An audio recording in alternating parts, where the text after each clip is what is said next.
This episode is sponsored by BetterHelp. When you feel like your best, fam, you can do anything. You can accomplish all those goals in your life, make sure your family's good, and even start, who knows, a mildly successful podcast.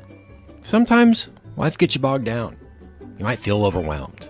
You're not showing up every day the way that you want to. But working with a therapist can help you get closer to the best version of you.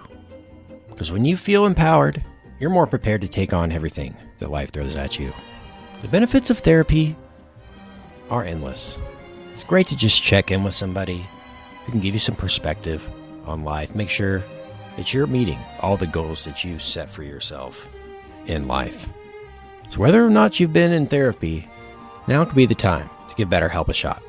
It's convenient, flexible, affordable, and entirely online. Just fill out their brief questionnaire. You get matched with a licensed therapist. You can switch therapists at any time for no additional charge.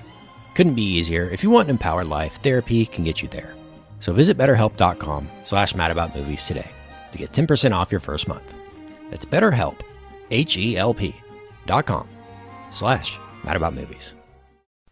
They love their Dunkin' Donuts up in Boston. Oh, they're everywhere. It's the best part about coming up here. It's because I had one like in my hotel parking lot, and I think anytime I was bored, I was like, yeah, I can go for a dozen donut holes. Why not? Because it's open 24/7. I can't sleep that well in hotels, so it's just like, yeah, it's 2 a.m. I can throw down a dozen munchkins. Let's do this. You hear about their new glazed donut sandwich? No. It's exactly what it sounds like. I eat it. It's glazed donut cut in half and then bacon and eggs put in between. How is it 2013 and we just thought of that? Ladies and gentlemen, grab yourself a juice box. I'm Kent Garrison. I'm Brian Gill. And I'm Richard Barden. And this is Mad About Movies. Da, da, da, da, da, da, da. You sound insane. You realize that? Yeah. The whole world gone crazy. Seriously? It's showtime. Mad About Movies is an hour-long conversation concerning all things cinema. The first half of the show, we discuss movie news, movie rumors, and movie rumblings, and we talk about what's currently piquing our interest in the world of Hollywood. For the second half of the show, we go over our chosen movie of the week, and we give you guys our review. And as an added bonus, please stay tuned to the end of each episode for our weekly recommends, in which we suggest something you guys need to check out as soon as you can. This week, we are focusing our efforts on what, Brian? Tonight, we will be talking about the fourth season of a little show called Arrested Development. Now the story of a wealthy family who lost everything and the one son who had no choice but to keep them all together.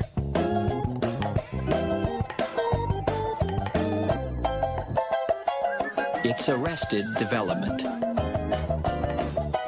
They're trying to kill baby Buster.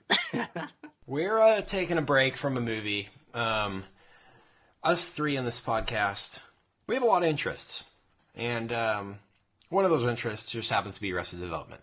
So it's only fitting that Arrested Development is back. It's on Netflix. The whole world is abuzz right now talking about it. And so I think we need to do our duty and talk about it as well. So I'm excited about this one, but I want to mention a little bit of movie news first, if you guys don't mind. Just two things, real quick. Before we got on the air here, we were discussing one of our favorite actors, Mr. Will Forte. And I want to mention Will Forte has been in the news. He's been at Cannes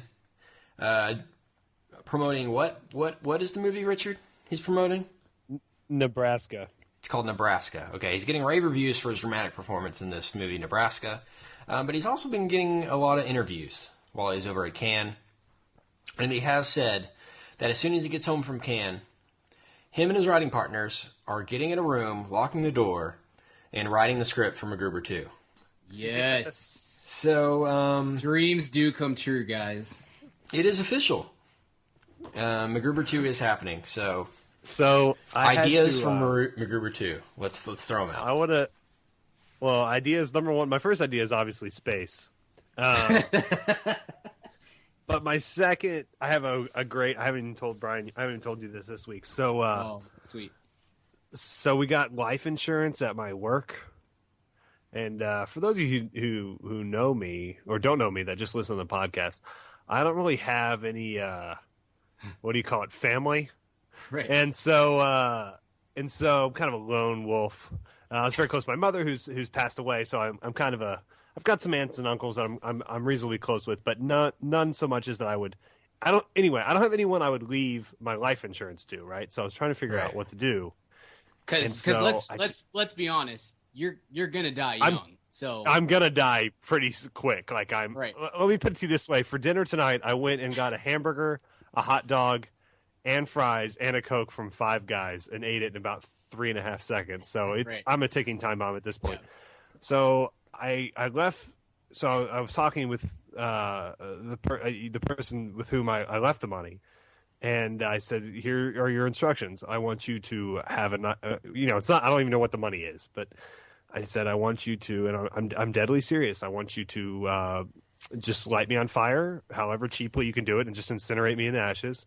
I want you to have a dinner with my loved ones, my friends, and get everyone together and maybe tell some funny stories. Nothing too extravagant.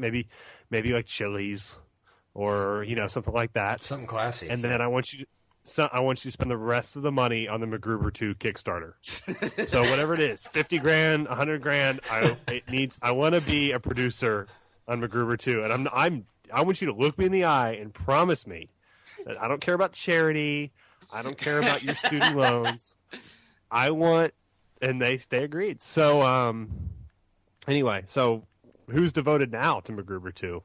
Mr. Right. Forte. So anyway, I thought that was a story only you two would understand. Man, yes. I might be just as excited as you guys. I know I'm not more excited, but man, I love MacGruber. Like honestly, Richard, so when you said when we talked about it maybe a month ago or however many episodes ago, you were like, it has taken over majority of your movie thought since you saw it, and I agree with you. Like, it's a work of genius. Like, that's the only way to describe MacGruber.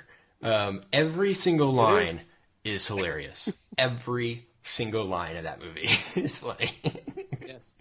It's so fast paced. There's not enough good things I could say about how funny MacGruber is. Honestly, I could watch it 100 times in a row and still wouldn't catch every joke. You know what I mean? Yeah. And you forget about funny parts every time. There's hardly even setups. I think there's only like 5 setups in the whole movie. The rest of them it's just punchline, punchline, punchline, punchline, punchline, punchline, punchline, setup, punchline, punchline. I mean, it's so funny. I remember seeing it in the theater and missing like half the jokes because it was so funny. It moves it's kind of the comedic version of Fast and Furious, to be honest. Yeah, like I always said, like I've said this again, MacGruber is by no means anywhere close to even the greatest comedy of all time. It's not. I will say, though, it to me is the funniest movie of all time. These are two distinct things. Right. I can't say it's like a great movie. It's just like what all these scary movie things and these like movies that set out to solely be funny. Movie 43, Scary Movie, all these kind of spoof movies. This is what they were trying to do. Is MacGruber. Yeah. That's exactly trying to be this, and this is the only movie that's pulled that off since like Airplane, or maybe the first Naked Gun. Yeah, totally agree. It is maybe the funniest movie in the past 15 years to come out. I'm not like. By the way, did you notice that the first like 45 minutes of Fast and Furious 6 is MacGruber? It's the exact same plot. I'm putting together a team. Yeah, exactly. They like have to go get Vin, and they're like, it's Owen. Oh, you guys okay? We were talking about getting MacGruber, and Eric and I were talking about MacGruber being in Fast and Furious 7, and like he gathers up, and then it's just he blows up. Oh, Connor, somebody call 911. And just the whole every character you've come to love is dead except for Vin Diesel and MacGruber. Yeah, and people listening to this podcast probably think we're being sarcastic because that's one of our trademarks. But we legitimately like MacGruber. Like, we do. Again, if you are in the 16 to 40-ish male audience and you have not seen MacGruber and you have a sense of humor and you've not seen MacGruber, you are doing yourself a disservice. That is your homework for this week. And if you're anyone it's like else, 8 minutes long. It will not take you long at all, and it's spectacular. And if you're anyone else, females between 0 and 99, yeah, don't see this movie because it's incredibly crass, and you won't find it funny. No woman finds it funny. Girls. It's not for girls. It's not for girls. But if you are a male between, like Brian said, 16 and 40-ish, 45, turn off the podcast. Go rent it. Totally agree. Don't see it with your parents either. Yeah. No, don't see it with anybody you know. Just lock yourself in a room. Just watch it alone with headphones and have a great time. And we're being totally serious. Dead serious on my life. But MacGruber too. I mean, I can't even imagine. How do you top that? Guys, how are we going to be limited to 1 hour talking about MacGruber 2? Right. Our podcast might be longer than the movie. We might have to go 5 days that week. I think we go Monday through Friday, an hour every night. Yeah. Food talk. Let's plan on that. Let's mark it on the calendar right now. Man, I'm excited for that. I'm also really excited for another movie. I want to mention it. A lot of news has come out in the past week, actually, about it. It's currently filming right down the road here from where I am in London at Pinewood Studios. It's a movie produced by Marvel, coming out, called Guardians of the Galaxy. Slated for next summer 2014, and casting news has been coming out about it, and I wanted to mention that. So, our lead villain has been cast, and it is Doctor Who's Karen Gillan, who is the most recent iteration of Doctor Who, and she has a huge fan base. So, having her on board is a genius move by Marvel. But some bigger names that our listeners will probably be more interested in. Glenn Close has signed on for Guardians of the Galaxy and will be playing a SHIELD type agent, sort of ahead of the Nova agency, which is sort of like SHIELD for the Galaxy's SHIELD, I guess, if that makes sense. Hey guys, I just Googled Karen Gillan, and I will see you guys tomorrow. Yeah. Have a good one. Enjoy the rest of the podcast, and take care. Right. Do you know what I mean, though? Like, that's great. Like, for a villain, that's going to be crazy. I don't know what they're going to do there. But, she is added, which is awesome. Doctor Who's great, of course. Glenn Close seems awesome. That seems like a great choice for a SHIELD type role. Does it not, sure. Brian? Mm-hmm. Yeah. She was, Glenn Close is one that's like, she's not anybody that I'm going to run out and see in a movie, she's in a movie, I got to get there or anything like that. But she's a very good actress. Her season on The Shield is great. She was great on that show. And I've never seen Damages, which is another FX show, but I've always heard that it's very good and that she's very good in it. So that's a solid... That's kind of the opposite of Now You See Me, right? That sort of we're going to add these actors who I'm assuming she's going to have a part that actually matters, and that's smart casting. That's a name, a face, people you know, but she's probably not costing you just a ton of money to be in it. So that's a great call. Yeah, totally. And one other name I want to mention, who has signed on for Guardians of the Galaxy. This actually broke today. Benicio del Toro has signed on, and apparently he has signed a multi-picture deal with Marvel to appear as a yet-to-be-named villain, and rumors are going around that he will be playing Thanos, who was teased at the end of the Avengers in the credits sequence. And if you've seen Patton Oswalt's Star Wars filibuster, you know that Thanos has a very large role in the overall galaxy. So what are your thoughts, Brian, on Benicio del Toro overall as an actor?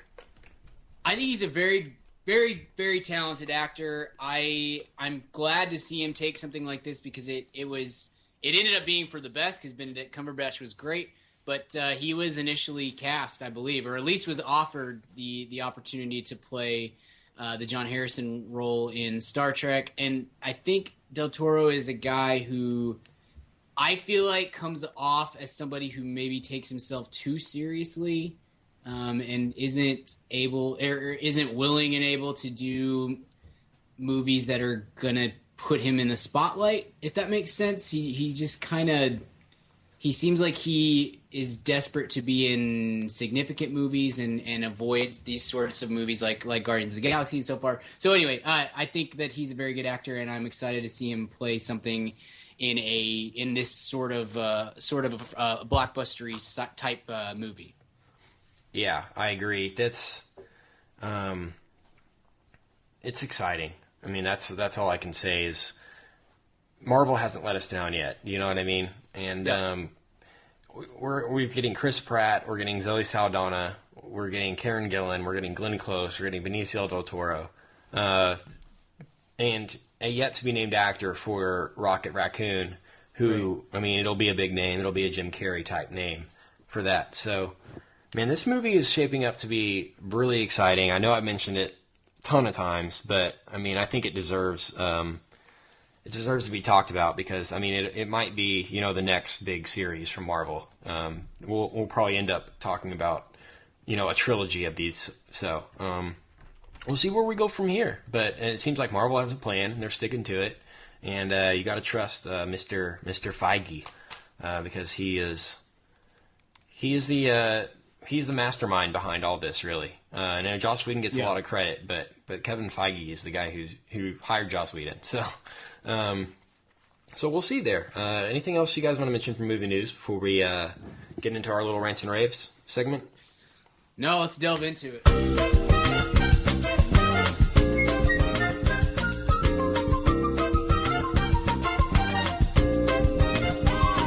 All right, Richard and Brian. I want you guys to mainly take over this conversation. Mainly you, Richard, because I know you take pride in being one of the world's biggest Arrested Development fans and one of the only people to watch it in its initial run. I don't know about you, Brian, if you did that Same. as well. You did? Yeah, okay. I did. Great. Yeah. So talk a little bit about how you got into Arrested Development, and let's talk a little bit about the first 3 seasons before we get into the 4th for a little bit. So, Brian Gill, go ahead. Yeah, I mentioned on the Office podcast, I started watching The Office from episode 1, season 1, and I don't want to come across one of those people that says, you know, that's constantly like, well, I was into that before it was cool and all that sort of thing. I'm not one of those people, but I was there with The Office as I was with Arrested Development. I watched episode 1, season 1. I fell in love with it. It was I watched almost no TV at that time because there was nothing that really spoke to me. And Arrested Development was just the most unique, different thing that I had never seen anything like it. And so I spread the gospel of Arrested Development with such vigor. And I got 2 of my buddies in college to watch it. I think this show started in 2003, so I was a sophomore or a junior in college. I got 2 of my buddies to watch it. I could never get anyone else to watch it. I literally did not know another soul besides those 2 guys that watched the show. And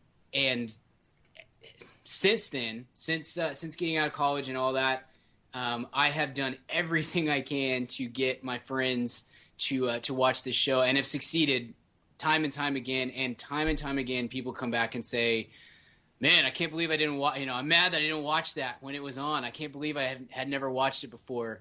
And I'm like, yeah, that's what I was trying to tell everybody back then, that we could have maybe gotten 4 or 5 seasons, in the initial run if people would have watched it. But in my opinion, this is the best sitcom and maybe the best television show of all time. And I will certainly hear any other arguments to the contrary or in favor of another show. But The Office is my favorite show of all time. Arrested Development is the standard is the Michael Jordan, in my opinion, of how good sitcom television can be. Yeah, I think that's fair to say. I mean, especially when I was watching season 4. this might be the most groundbreaking show of all time. I think when Arrested Development came out is when they decided to make The Office. You know what I mean? I mean, this is the first show, maybe, that ever did the one camera thing in America. You know, and made it. Sanders.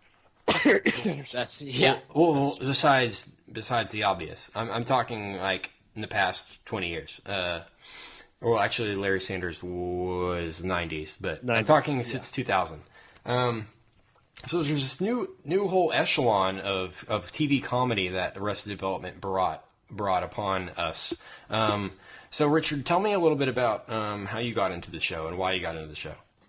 Yeah, so when I was a kid, speaking of Larry Sanders, so I had a kind of a perfect storm. I'm an obsessive individual. When I find something I like, I kind of nerd out on it, whether that's basketball or certain things throughout my whole life. I like to know everything about everything if I'm interested in it. So fortunately, my interests tend to be Fast and Furious movies and MacGruber, but every once in a while it's something worth my time. And I consider Arrested Development to be one of those things. How I came into it was kind of a perfect storm. I was a huge comedy nerd. I watched when other kids were out, swimming and doing things, fun, hanging out with friends in the summer. I would watch like Kids in the Hall every day in like 6th grade, 7th grade, 8th grade. I would watch old SNLs every day on Comedy Central. When I was in 9th grade, we got HBO comedy. We got HBO for free for like we had moved, and they hooked our cable up, and they never turned it off. And so I had the HBO comedy channel, which had the following two things on it. First being reruns every night of Larry Sanders Show, which is where I found that for the first time. And the second being episodes of Mr. Show with Bob and David being David Cross. So I became an instant fan of that because I love sketch comedy. And so I was a sophomore or junior in high school when Arrested Development came out in 2003. I saw there was a new show with David Cross on it, and I was there. So David Cross led me to Arrested Development. That's why I watched it in the first place. So that's a very long-winded way of saying I saw an actor on a commercial and watched it. So yeah. I think I fall into the category of people who didn't watch it in its initial run because I didn't know what the heck it was. Sure. I honestly thought it was about a prison. By its name. I mean, honestly, its name probably hurt it, definitely hurt it. I mean, if the show had been called The Dysfunctional Bluth Family, it might have gotten bigger in its initial run, do you think? Maybe. And a lot of their advertising for that that first seat, Fox, everyone kind of bypasses this. Fox didn't advertise the show, and they didn't in seasons 2 and 3. It was very poorly advertised. And but in season 1, that was their big. It was their big kind of tentpole show of that fall season, and they advertised it a lot. And the plot of the first few episodes, as we know, is that George Sr. Goes to prison. So most of the Arrested Development ads you probably saw in your life contain the words "arrested" in it, obviously, and George Sr. in a orange jumpsuit. So it's certainly understandable that you would think that it is in fact about a prison. That's what I thought. I saw Jeffrey Tambor in a jumpsuit on the commercials, and I thought it was about a prison. So that's the other thing. I forgot about that. So the two shows I watched on HBO comedy were Mr. Show with Bob and David, which had David Cross, and then the second being Larry Sanders, which the second lead on Larry Sanders is Jeffrey Tambor. So it was those two that brought me to it. I left Mr. Tambor out. I apologize. Right. What was I going to say? I literally just lost my train of thought there. I didn't come on the show immediately, but as soon as I did, my first thought was, why the heck haven't I watched this before? It was just a work of genius, every aspect of it. This show is so dense and so layered. It's probably the most rewatchable show ever. Even more than, the classic I Love Lucy and Seinfeld episodes of, that'll go down in history. But this show, I mean, even for people who have seen it and know it by heart, it just is insanely rewatchable. What are some of your favorite episodes from the first 3 seasons, Brian?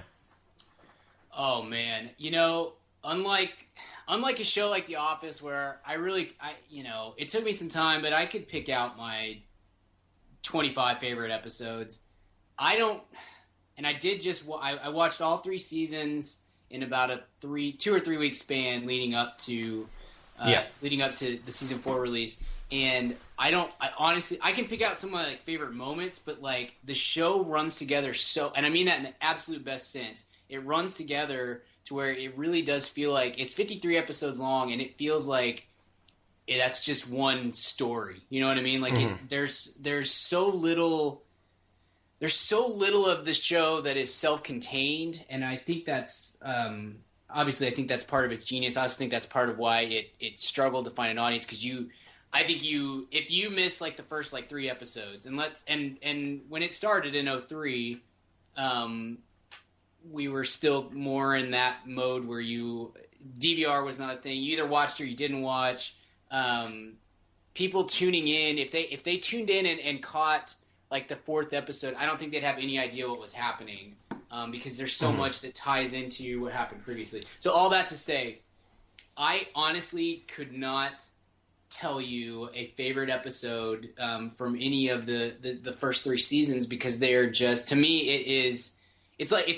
it's almost like I think of the Lord of the Rings movies as one big movie, like one giant 13-hour long movie, and that's really how I think of Arrested Development is a 53 episode thing that's actually just one episode, with breaks in between. You know what I mean? Like right. I honestly don't think I could pick out a favorite episode. Yeah, the show definitely hit a stride. Most notably, Tobias's Blue Man Group success / failure, and subsequently doing Mrs. Featherbottom. Right. I felt like that was just like the best TV maybe ever. those 4 or 5 episodes where that was going on. Yeah. With the little subtleties left around the house, like the blue handprints and stuff like that. The stuff they never explain, but it's there for the fans. You know what I mean? Yep. Richard, mention some of your favorite moments from the first 3 seasons. Oh, well, I mean, I'm right there with you, Brian. It's come together for me. I love the first. I remember the first episode of season 3 is hysterically funny, especially like the first 6 minutes of it. It's the one where they go to the cabin in the woods, and there's that great bit where Job's just been hiding behind the front door, and Lucille says she can't get anyone to go in her musty old claptrap, and Michael says, the cabin, that would be hard too. Which is one of my favorite lines in the show. That one always stands out as one that I will rewatch whenever I go rewatch the show. That's always one of the first ones I do if I go out of order. Also, that episode does a good job if you're introing someone to the show and you don't want to show them the pilot for whatever reason. You just want to give a random episode. That one's good because you can tell they got the note that no one can follow the show if they haven't watched it from the beginning. So to start season 3, they kind of recap a lot of stuff, just the way the show's written. Yeah. And so it's a good one to kind of like randomly throw on. So I've done that before. That's why I've seen it so many times. So that's that. So I'm right with you, Brian. I can't think of any. The pilot and finale are both excellent. Yeah. There's a lot in season 2, which is just gosh. But there's no, I'll say if I had to. But yeah, so one that does stand out on its own that I recognized as I was watching through it again was and I can't find the title of it now because it's not what I thought it was, but is the Save Our Bluths episode, which is just so self-aware and winks at the camera. I mean, literally, the actors are looking at the camera a couple of times because that was right in the midst of the show about to being canceled and all that sort of stuff. And so it's just such a smart, almost at times even self-deprecating, but also like the perfect way to plead for audiences without pleading. You know what I mean? Like it's just so subtle in the way that they do it, but also right in your face. I do love that episode, and I think it's hilarious the way that they work that in. Yeah, let's talk a little bit about season 4, or let's spend the rest of the conversation about season 4. So in its initial run, Arrested Development got horrible ratings. And the cast will be the first to tell you. I was listening to an interview with Tony Hale, and he was saying that, the only reason it got to 3 seasons in the first place was because of the fans. I mean, Fox wanted to cancel it immediately, Yeah. And they basically kept it on because it was winning Emmys. You know what I mean? Right. It was getting horrible, and nobody was watching it, but it was winning all these awards, and everybody loved it. So, so it got to 53 original episodes, and then, so however many years later, 10 years later, after the original episode, Netflix announces that they're buying the rights to it or putting it back on the air on Netflix only. Do you think that was the right decision to make, to put it on Netflix? How do you guys feel about that? So I think Netflix has that data in that they can see how many people were watching that show and falling in love with it all over again, or falling in love with it for the first time, rather. It's a show, like Brian said, I didn't know anyone else who watched it when I was watching it originally. And then now I even before this, the fact that it could even come back, even within the last 3 or 4 years, I didn't really know anyone who hadn't seen it. Right. It was just kind of, it's not that it was 25 years ahead of its time, but it was probably like 3.5 years ahead of its time.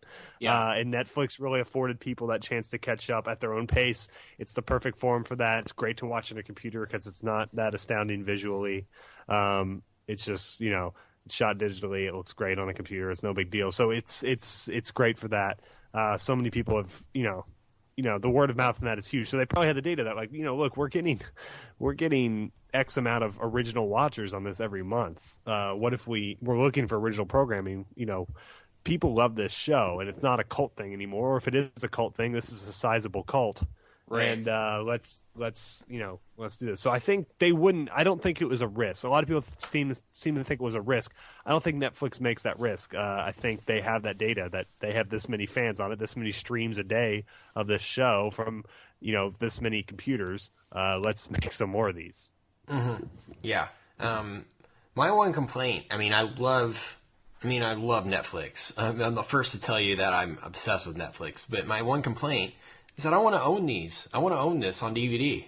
Do you know what I mean? They'll do it eventually. Like House of Cards comes out on DVD like next week. So, really? Eventually they'll release it. Because I'm totally with you. I'm one of those few people, I think now these days, that I think I will, until they stop making DVDs and Blu-rays, I will be a physical media person, and I'm the exact same. I want to have possession of it, but we'll get that opportunity somewhere down the road. Yeah, hopefully. So let's get into it. Let's talk about season 4. Brian, give me your first impressions of the season. How do you think it held up? What are its flaws? What did it do great? What did it not do great? So go ahead. I think, and we haven't talked too much about it between the three of us, but I think I may end up being the downer of the three of us. I don't want to come across as if this is a bad season of television. It's not. It's very, very good. It doesn't hold up to, in my opinion, the first 3 seasons. But like I said before, we're talking the television version of Michael Jordan at his prime, so it's not fair to then say that it's not fair to compare those two things. So I tried very hard during my viewing which took me about, I slow binged it, I guess. I didn't watch one episode a day, but I finished the whole thing in about a week, and never watched more than maybe 4 episodes in a day or 3, something like that. Anyway, over the course of that, I tried very hard not to judge it based on the first 3 seasons. I tried to judge it as its own, and I think that I think it's like a B+ or an A-, which is a significant drop down from the first 3 seasons, but would be among the best television on regular TV today, if that makes sense. So I don't know how you guys are going to play. I thought that there were some real issues with the character development, and really it's really not that. The main issue is that we're trying to play catch up on the last 7 years and doing a lot of setup for a show that when it was at its best did very little setup. Like I said in my, the beginning of this episode, each episode kind of in the first 3 runs, it built on the previous one and the previous one and the previous. They built upon themselves, and so there's almost no setup in each episode. You're getting like, if a regular episode's 22 minutes long, you're getting like a minute and a half of starting us off or putting us in place and whatnot, and then it's just joke, and through the jokes we develop the characters, we develop the stories. Mm-hmm. With this, we're getting far more story and plot development in a much more traditional manner, I felt like.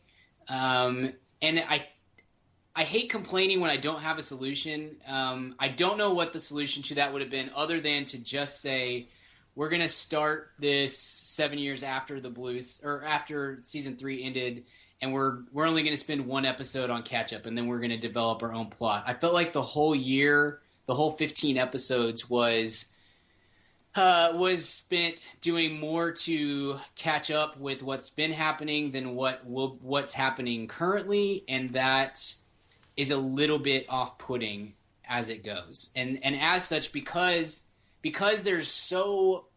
all 15 episodes are basically happening at the same time period, it's very convoluted in the beginning, and I felt like some of the development as it went on, and as we got the full story behind these happenings that take place over the course of the 15 episodes, some of it was great, some of it was, once you catch on to the way that they're making these shows, what they're doing with the season, you start to look for these little things that are going to come back around later, and some of them are very satisfying, and some of them I don't feel like some of the bits came together in the right way. Hey, man, fam, question for you. Do you own a small business, or are you a boss? Are you looking to hire awesome people, but you just can't find somebody to fill that role? Well, let me tell you about ZipRecruiter.com. With ZipRecruiter, you can post your job to 100 plus job sites, all with one click. In fact, over 80% of jobs posted on ZipRecruiter get a qualified candidate in just 24 hours. Find out today why ZipRecruiter has been used by businesses of all sizes to find the most qualified job candidates with immediate results. That's why ZipRecruiter is different. Unlike other job sites, ZipRecruiter doesn't depend on candidates finding you. It finds them. Right now, you can post your jobs for free on ZipRecruiter by going to ZipRecruiter.com/mad. That's ZipRecruiter.com/mad. One more time, try it for free. Go to ZipRecruiter.com/mad. Thanks to ZipRecruiter for supporting this episode of the Mad About Movies podcast. Hey, what's up, ma'am fam? Kent here. And yes, if you're hearing from me, you know it's time to talk about Blue Apron. If you haven't tried out Blue Apron by now, what the heck are you even doing? Blue Apron is the #1 fresh ingredient and recipe delivery service in the country. They deliver fresh meals straight to your door. All the food is fresh, it's sourced from local farms, and there's no wasted ingredients. I've been a Blue Apron subscriber for a long time now, and they have still, to this day, never let me down. There's tons of variety. Some featured upcoming meals include summer vegetable and egg paninis, soy glazed pork and rice cakes, skillet vegetable chili with cheddar drop biscuits, holy crap, and garlic butter shrimp and corn with green bean salad. So take it from me. Try out Blue Apron now. Go to blueapron.com/mad. That's blueapron.com/mad. Get 3 meals on us for free. Nothing goes better with a movie than dinner. So check out Blue Apron. blueapron.com/mad. Blue Apron, a better way to cook. And I'll say one more thing, and then I'll stop blathering. I really missed the dynamic between the characters, and I know that there was no way around that because they basically had to work around everybody else's schedule, and so much of the time it literally was just 1 or 2 of these actors on set.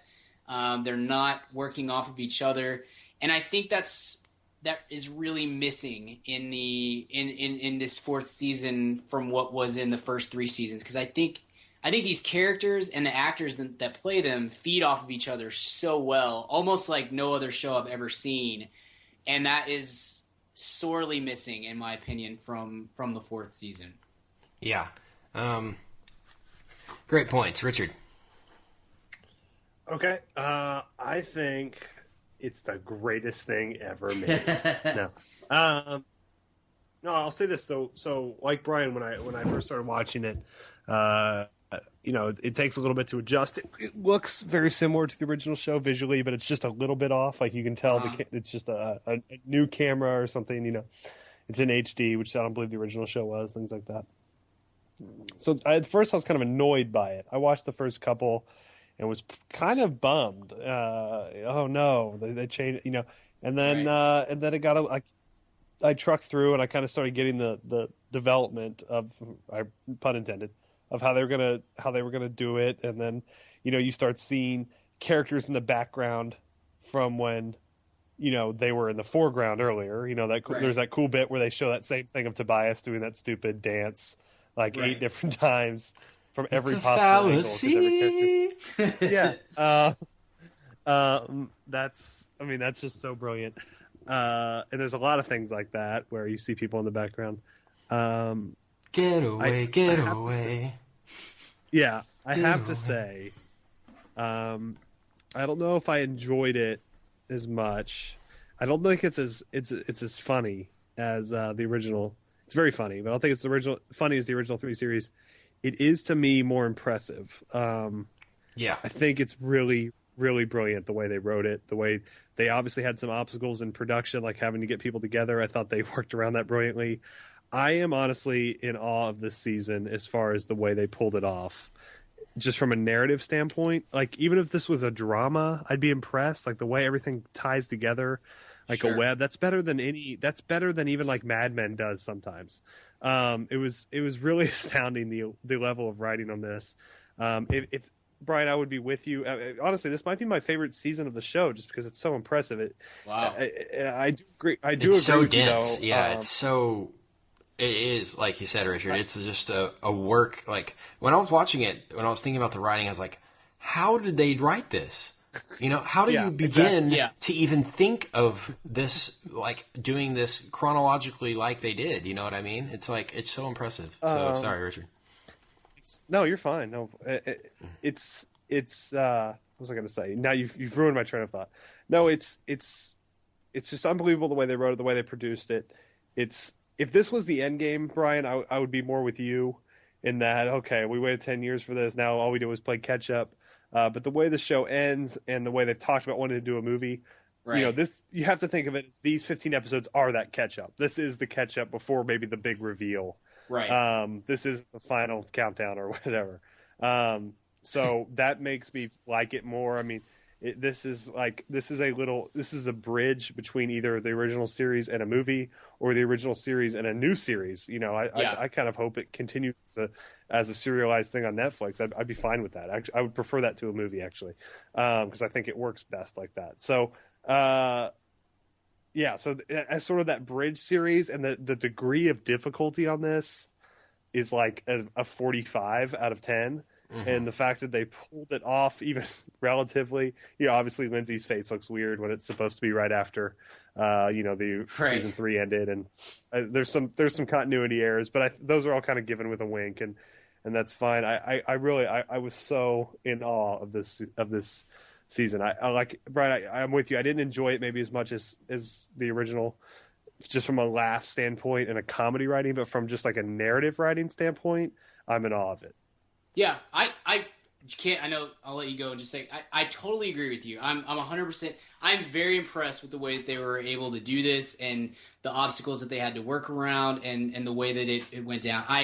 You're exactly right. It's a major achievement that they were able to put this together and accomplish what they did. It just I would say that that in having to do all of this, I feel like some of the tone and the pacing of the original series has been lost, and I'm not gonna say that that's necessarily a bad thing, but it's definitely a different thing, and I maybe wasn't prepared for that. This maybe end up being something that when I watch again, I'll enjoy it more. And certainly if they come back with a fifth season that is more, if they're able to get everybody together and really film it together rather than have it to piece together over the course of several weeks and months and all that sort of thing, I'll appreciate what they're doing more.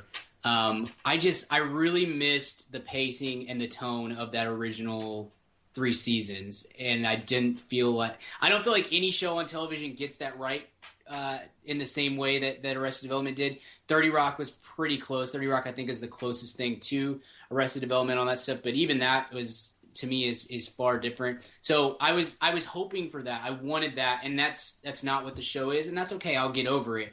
But it did leave me disappointed a little bit on that, at least on that front. Despite, I 100% agree with what you're saying, Richard, of what a tremendous achievement it is to be able to put this together and do the narrative that they put together is incredible.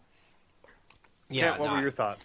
I was going to say on Brian's point that about not feeling like they had the characters together enough to play off each other. And half of that reason, and maybe more than half of it, is because they couldn't get them together at the same time. Do you know what I mean? A lot of the scenes, like with Tobias and Lindsay together, were shot on green screen. You know what I mean? It was like Lindsay would shoot it, and then Tobias would come in and shoot his lines on a green screen, looking at a virtual Lindsay. It was like, and a lot of the actors didn't even know what was happening in the other episodes. They kept it all very, very secret, and it was, it might have been to the detriment of the show and not to the benefit. But I do agree with you about the tone. I mean, it feels much more like a fish out of water scenario, where we're taking the Bluth family and you're putting them in the real world. You know what I mean? And not in that little finite world that they lived in the first 3 seasons. Do you know what I'm saying? Sure.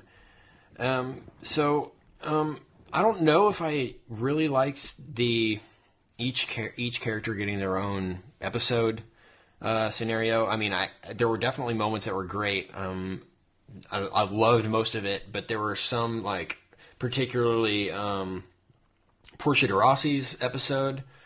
She's a great actress. Don't know if she needs her own episode of anything. It was fine, but it wasn't great. Having said that, I love Job's little entourage. Play on entourage was a stroke of genius. I mean, that's what he was doing. Right. Have you been to the new club Anne by Jeremy Piven? Yeah, and I love Tobias. I love that he's an analyst therapist. He's now a theralist, not an algorithm. Because he's learned by his lesson. He's learned his lesson. Yeah. And another little. But he still has the license plate. Yeah. Yeah. I loved how the series started. Something so simple. I was wondering, how are they going to kick this off? And all they did was Ron Howard clears his throat at the beginning. Yeah. Yeah. And that was just, I was like, oh, that's so genius.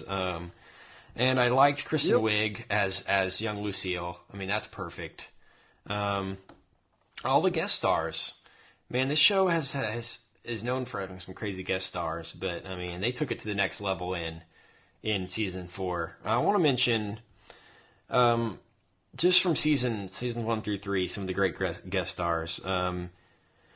Of course, my favorite guest star of all time, maybe Ben Stiller's best character ever, Tony Wonder. I mean, we're talking about magicians in last week's episode. Why doesn't Tony Wonder get his own movie? Right. That would be great. Yeah, I'd much rather watch that than Now You See Me. Yeah, exactly. I love Henry Winkler. I think having him and Scott Baio in this is just so great. Henry Winkler is very underrated in this show. Jeff Garlin is great in the original. Christine Taylor, of course. Amy Poehler, Charlize Theron, and I could go on. But I want to mention Liza Minnelli and how great she is. She's the especially best, the physical toll she puts herself through when her and Buster are together in the first couple seasons, and that's just so great. I loved having her. The reason she agreed to do it is because she used to be Ron Howard's babysitter. And Ron was like, "Hey, will you do this?" She was like, "Okay." She didn't even know what it was or anything. But I mean, just so She's good. The best. I always tell people if I was a gay man, every gay guy has like his queen, right? Like some are into Liza, some are into not every, but a lot of gay men. Some are into Liza, some are into Cher, some are into Barbra Streisand, right? I'm Team Liza all the way, man. I love her. She's undeniably insane, but she's just the best. She's so fun to watch and everything, and even more fun to watch just be interviewed because she's just a basket case. And she's so good on the show. I got the digits, Buster. She is great, and I want to talk about Buster. Maybe this guy needs an Emmy, like immediately. Like, imagine the nuances of that character is unbelievable. That might be the crowning achievement of this show is that character. That he doesn't get near enough credit for what Tony Hill for what he brings to the table at all. Buster is unquestionably my favorite part of the show. I think that's part of why season 4 was a little bit of a letdown for me is because he's in like he has one episode and then he's in one scene in a couple of other episodes basically. And I love this is how much I love Buster. I unfollowed somebody on Twitter the other day just because they said that they thought Buster was the worst part of the show or the one part they didn't get. And I was like, I'm done. There's nothing you can say to recover from that because what Tony Hale does with that character, because it really is a nothing character, honestly. Like of all the characters in that show, he probably has the least to work with, and he does so much. He does such a great job of making that such a enjoyable, likable, and absolutely hilarious character. And I think that season 4, if he was involved in more episodes, it might go up a full grade for me. Just his involvement, because I think his episode was my favorite of this 15. I just sat there dying laughing because he's just I love that character and he's so funny. It's so great, like because he's so good in the first season and a half of Arrested Development. It's like, what could make this character funnier? Yeah. Let's give him a hook for a hand. Right. You know what I mean? It's just the perfect thing. It just adds so much to that character. Love that. Another subtlety I wanted to mention for season 4. I love the Show Stealer Pro watermark used on all the old episodes. That's just so funny, and most people wouldn't even know what that is, but it's basically like they ripped it off the internet and didn't even pay for their own Fox because they couldn't get it from Fox. So that was just awesome. I love Durr's Adam and Blake's little cameo at the beginning. Great stuff. Durr's plays an awesome like douchebag manager, like with his mustache. The more of those 3 guys in my life, the better. I could have used them I wish they would have been Job's entourage instead of the other guys. Yeah. They're so funny to me. But Tobias Funke is just so good. Maybe come over here and help Daddy get his rocks off. Yeah. When the To Catch a Predator thing. It's so funny. Of course he got caught by To Catch a Predator. Yes. It's like this show is so genius.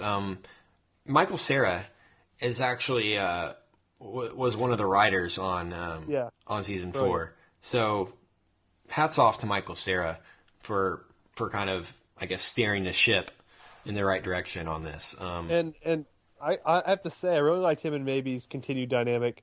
My favorite episode, I think, was the Maybe episode. Yeah. That's the one I expected to not like that much, but it was so funny. She's great. She's a great actress. Ali Shawkat, yeah. Yeah, she's really funny in that part, and that was a great episode.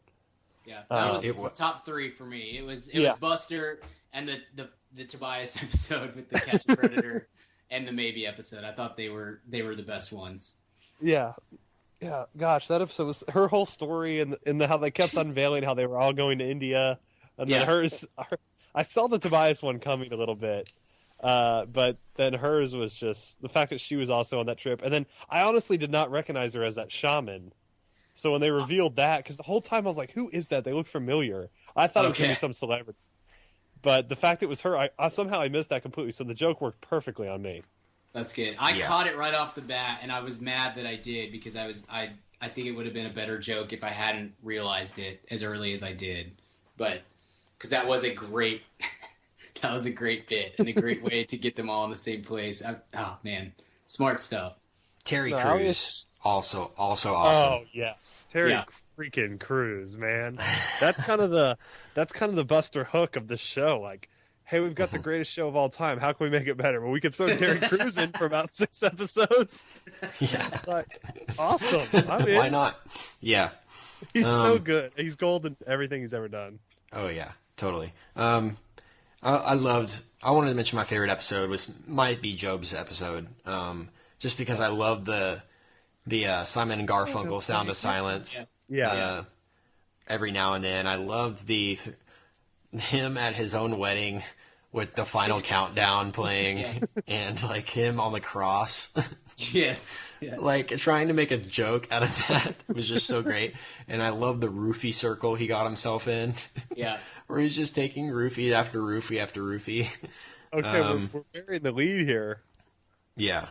Steve Holt. Yeah, Steve Holt. Man. What happened to him? Things have not gone well for Steve Holt. Non-recognizable. Completely I non-recognizable. didn't recognize him either until they pointed out that it was him. I was like, oh my gosh. Yeah. He probably thought his career was going to take off. Yeah, it didn't. It's been a rough 7 years for that guy, unfortunately. But he played his part perfectly. Oh, it's great. He's got a great sense of... Yeah. You know he was just like living in trash, sitting on his couch for the past 7 years. He may actually own an exterminator company. That may be what he's doing. And then he's just waiting for that phone call to come. Right. Ring, ring. Hey, it's Ron Howard. You want to come and do another restaurant? Yes. Yep. How great was Ron Howard, by the way? How great was Andy Richter? Yeah, that's true. Yeah. I really enjoyed on-camera Ron Howard because we never get that anymore, and I think he's a very good actor, much better than you give him credit for, just because he doesn't ever do any acting anymore. But man, I thought his bit was very good. I really enjoyed the Brian Grazer bit. Yeah. One of the funniest gags on there was, all my movies have been taken from famous pictures. And then it was just a picture of a Variety magazine with the picture of the book cover on there. Right. Yeah. So good. Mention a couple other of your favorite moments of season 4 before we wrap it up. Anything else you guys want to mention that you liked, disliked, anything? I'll say one more little complaint. I felt like every other character was in the right place as far as the catch up to that 7 years and so on and so forth. I thought that we missed on Michael quite a bit. Yes, and I was disappointed. And I want to mention this, guys, and it's something I've been thinking about for a long time, and I wanted to get your opinion. Is Jason Bateman funny? Yes. Yes, he is. But I think it's a different kind of. I know he works great with other people. I mean, it's like Jack Lemmon, Walter Matthau, you know. Jack Lemmon was the straight guy. He's great at setting up Walter Matthau. He's a great straight man, and he's a great straight man. But is he funny? Does he do things that make you physically laugh? Do you know what I mean? That's a fair point. He's probably he's a great presence. I enjoy his performances a lot. I love him in everything he's been in. But is he funny? You know, it's different. Yeah, I mean, I don't know. I'll say I think being the straight man requires a lot of humor. You have to be funny, I think, to effectively do the straight man and do it right over and over again. The thing that separates Bateman from so many others is the pause. Richard and I have talked about this before. He has this great sense of timing on his jokes, because all of his jokes are going to be pretty much straight-faced, but you could really ruin a lot of... I'll give you an example. In Horrible Bosses, the cops are questioning him and Sudeikis and the rest of them, I think Charlie Day, about whatever's happening in the movie, and they have these. They say something like, "You were street racing in a Prius," and he pauses for like 4 seconds before he just straight face says, well, I don't win a lot, and it's just it's the timing that makes him funny. I don't know, if you saw Jason Bateman in a stand-up comedian, in a club or something, he probably would not be funny. Whereas I think, like, obviously, like David Cross would be hilarious. Will Arnett would be great too. Yeah, Will Arnett would be great. But I think it takes a great talent and a comedic talent to be able to play the straight man as effectively as he does and as consistently as he does. Yeah, your point is well received. I totally enjoy him. I'm not saying that. I'm just saying, like, I paid attention to it on this latest season. I was waiting to laugh at something he said, and I can't recall a time that I did. Not to say that he's not instrumental. I mean, he is the main character of the show, but I mean, he like you said, he does so great at setting other people up, and his comedic, like, little pauses, and it just works so well with other actors if you put the right people around him. And it might, I mean, who knows? It might just be he hasn't gotten the right script where he can be funny. Do you know what I mean? He's always played the straight guy. If maybe he can get a funny script where they let him branch out and tell jokes, maybe he I'm sure he's funny. Well, I mean, what am I saying? So I don't know if he's not funny. I just think that I think you're onto something where he's definitely best used as a straight man, and this season needed him to be a little more downtrodden. The funny thing about Michael is he's the only smart one, right? And in this version of the show, or this season of the show, he was kind of just like everyone else, kind of his own personal train wreck, which is kind of an interesting departure. It adds some depth to the character, but you're right. He's not as endearing as he once was, because he was sort of the vehicle in which you experience the show through, because everyone is thinking like Michael, when they watch. Right. Yeah.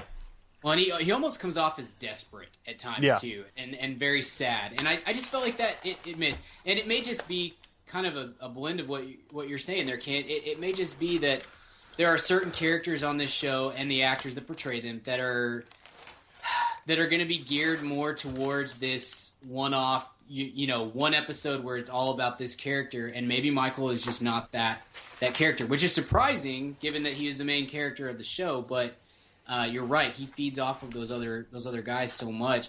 I honestly thought Tobias was going to be the one that maybe couldn't hold his own for an entire episode, but really those 2 episodes are tremendous. So maybe I was just way off in my calculations, but I thought he was such an ancillary character, such a play off everybody else, or such a here's 3 lines in this episode. You know what I mean? They're going to be great. 3 lines are going to be great, but any more than that, we're going to get tired of you. But really, he turned out to be one of the better parts. Whereas Michael, I was honestly disappointed in where they took Michael Bluth.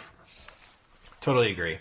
Anything else you guys want to mention for Arrested Development? Bring on season 5. Let's do. What do you think's next? Do you think they're going to do another season or movie? I hope so. Brian and I talked. I hope. I don't think I ever want a movie. I just don't know if it works so well in the format of a TV show. Let's do 5 more seasons. Just once every 2 years, 15 new Arrested Developments. I'd be much happier with that than 1 2-hour movie. Oh, yeah, totally. Yeah, I think Hurwitz wants to do the movie, and that disappoints me a little bit. I'm with you guys. I would much prefer to have another season of television, but honestly, I'd prefer to have a really short season, a 6-episode run where we could get all of them together and do it right, do it more like seasons 1 through 3 rather than season 4. They had kind of a quick turnaround on this one, right? Totally, I mean, they kind of announced it. So if they do another 15-episode season, I think they'll have cleared a little room in their schedule. I'm sure they've had discussions as to when they would do it and all of that. So you would hope that they'd be able to kind of all be around for it. But yeah. I just got done watching this season last night for the first time, and man, I just want to say how dense this show is, how much stuff there was that I'm looking forward to go back and watching again. And that's all I wanted from this season was, that rewatchability factor. And I feel like they definitely accomplished that with this season. I mean, it's different. But you got to think it's different. It's different times now than it was then. You know what I mean? Yeah. But overall, I would say I was satisfied. Would you guys agree? Were you satisfied? I would, yeah. I would say I'm just honestly, man, I'm just happy that this show is getting the notoriety that it deserves, because it really did. When it was first on the air, it really felt like I was just shouting into nothingness about how great this show is, and to have had this, honestly, in a lot of ways, this last year of build up to it has been more valuable in some ways to me than even watching this season, because it's just been so cool having that love of something like this justified by everybody else, because everybody I know is watching the show now, and it's like, it feels, it's just nice to have. I didn't get that when the show was on, you know what I mean? I didn't have a community to watch it with the way I did with The Office or things like that, and so it's been so nice to see the show get its due and just to have it back. Yeah, I agree totally. Well, I guess let's move on then to Weekly Recommend, shall we? Sure. I'll go first this time. Give you guys a little bit of time to prepare. The other movie that I've been watching, I mentioned the first one, Doctor Strangelove, last podcast. The other movie we've been studying and watching here is a great musical from the 1960s. Kind of musical, kind of documentary, I guess you could say, kind of a comedy, called A Hard Day's Night, starring the Beatles, and Mr. Peter Sellers is, of course, in it as well. This movie ranks like 100% on Rotten Tomatoes.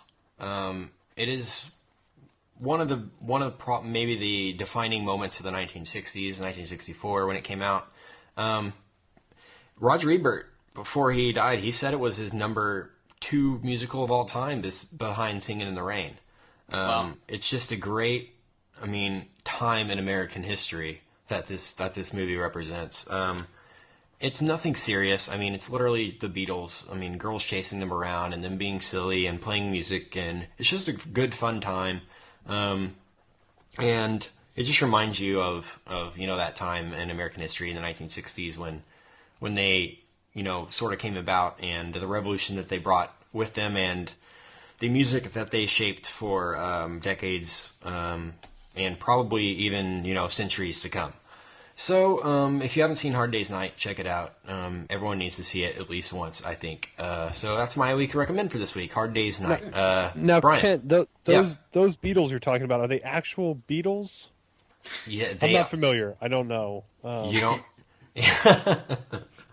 No. Oh, is no. It like we'll have a separate conversation after this. I'll I much prefer Hard Day's Night's definitely a much better movie than Help. I love that movie. So I watched Help last summer in a class, and it didn't compare. Help is great soundtrack though. Help has the better. Oh yeah, I like the Help album more than the totally. Hard Day's Night album.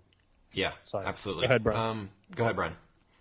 Yeah, my pick of the week is super nerdy, so I'll just say that off the top. After I got back from Star Trek Into Darkness, I just had a need for more Star Trek in my life, and so I pulled up Netflix and started watching Star Trek: The Next Generation. Nice. And now I am in the 3rd season. I've just been like every single night watching 3 or 4 episodes, just binging them. And I really enjoy it. I watched the show when I was a kid, but I was a kid. I think it started in 87, so I was like 4 years old when it started. And so I don't have too much memory of it. There's a few episodes here and there that have kind of, that seem vaguely familiar. It's definitely a little bit cheesy and a little bit 80s.